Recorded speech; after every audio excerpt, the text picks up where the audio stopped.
Kalau tadi dibilang sama Kevin, gue merasa belum ada yang siap di reshuffle. Perlu diuji 6 bulan, 10 bulan.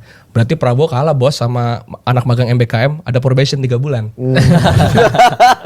Apa ini satu menteri ini kerja seminggu gak becus. Salah kebijakan kayak gas LPG, nyawa melayang bro.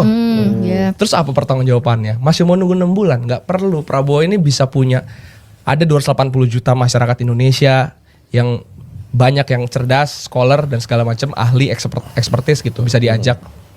Tapi expertise pertahanan misalnya banyak yang ditarik di Corbuzier. Tuntutan misalnya Prabowo melaksanakan janjinya soal zakon kabinet, itu besar loh tuntutan itu. Tapi yang dia pilih Budi Ari, Bahlil. Gue pernah bilang di TikTok gue, banter Prabowo berani reshuffle sekarang, Natulus Pigai. Bener tadi dia dibahas. Kenapa? Non partai bos. Berani nggak sekarang Pak Prabowo mereshuffle ketum partai Bahlil?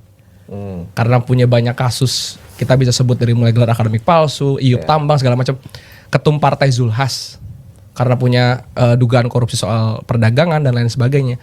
Berani nggak Prabowo lakukan itu? Yang menurut gua enggak lah. Dalam buku The Logic of Political Survival dikatakan presiden itu cenderung akan mempertahankan menteri-menteri yang akan bisa membawa satu kestabilan, kedua kekuatan politik. Jadi menurut gua responsif Prabowo itu cherry picking.